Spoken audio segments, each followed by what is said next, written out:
TDM dan juga tentera yang juga terlibat Jabatan Kebajikan Masyarakat. Mereka tahu daripada permohonan permintaan yang ada di Kelantan saja sebagai contoh bahan-bahan utama yang diperlukan. Jadi dengan cara begitu kita dapat orang kata memberi nasihat pada bakal penyumbang, elok beli barang ini yang diperlukan. Jadi buatkan maklumat apa yang lebih utama yang elok kita bekalkan supaya perkara itu tidak membazir ataupun dia dapat memberikan banyak manfaat pada pengguna ataupun mangsa-mangsa banjir yang terlibat. Tan Sri Muhyiddin meninjau pusat pengumpulan bekalan makanan dan barangan di sebuah pasaraya di arah Damansara petang tadi. 40 tan bekalan dan barangan daripada pelbagai pihak akan diagihkan ke pusat pemindahan di Pantai Timur.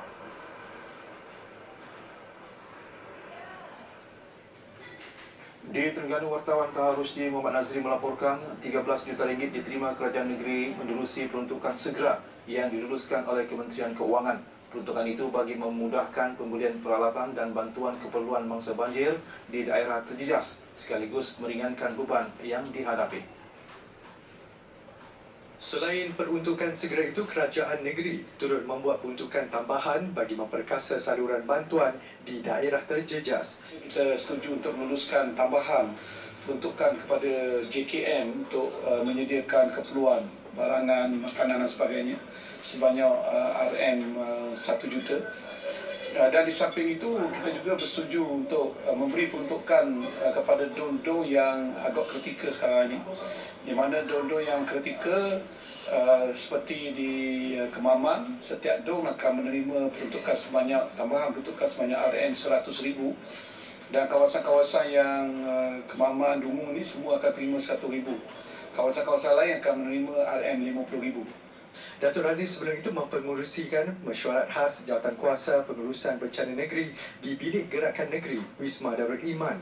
Ujarnya pelarasan bagi pihak yang ingin membantu juga akan dilakukan bagi melancarkan proses penyaluran bantuan dilaksanakan. Ia termasuk penyediaan peruntukan bagi keperluan dan kebajikan kepada petugas agensi serta sukarelawan terlibat.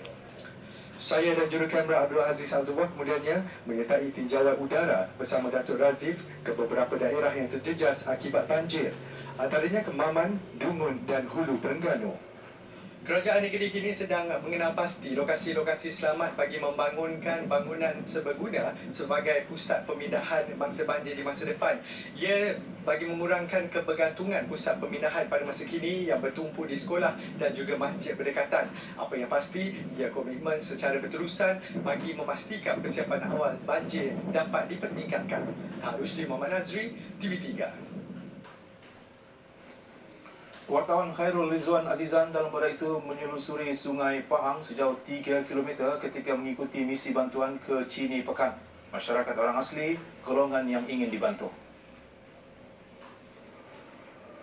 Saya dan jurukamera N Gunasegaran menyertai operasi agihan bantuan makanan di perkampungan masyarakat orang asli Belukar Nangka di Cini.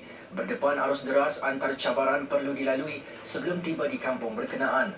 Perjalanan ditempuh lebih 45 minit, sedangkan jika ikut jalan darat hanya 15 minit.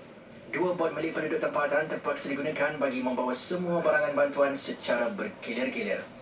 Difahamkan air di kawasan ini mula naik sejak hari Selasa yang lalu dan paras bacaannya 3 kini mencecah 3 hingga 4 meter. Dan dijangkakan ia akan semakin meningkat berikutan air yang datangnya daripada hulu mengalir ke hilir ke kawasan ini. Sebaik tiba Adun Cini, Datuk Abu Bakar Harun menyerahkan bantuan kepada 450 penduduk dari 96 keluarga. Bantuan disumbangkan oleh UMNO Cini dan Yayasan Raha. Masyarakat orang asli supaya bersabar, maknanya supaya bertenang. Kita di peringkat pelaksana akan cuba sedaya upaya untuk memastikan masyarakat orang asli bukan saja di Belukar Nangka tetapi keseluruhan yang terputus hubungan, kita akan sampai memberikan mesej bantuan kepada masyarakat orang asli. Menurut penduduk, air naik terlalu cepat menyebabkan satu-satunya jalan penghubung ke kampung berdekatan ditenggelami air.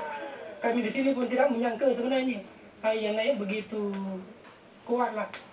Sebab biasa itu makan masa dalam masa 4 hari ataupun 5 hari. Tapi buat pada tahun ini dengan masa 2 hari saja air dah pun mula naik dengan mendadak ni. Kalau dah tak noris, tak ada benda lah. kami pun tak dapat nak bersedia macam makanan apa, tak dapat nak sedia. Kalau mengikut segi bantuan di sini, macam beli pakaian kalau boleh, kalau ada lah.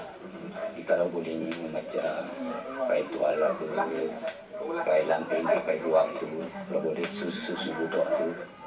Khairul Rizwan Azizan, TV3.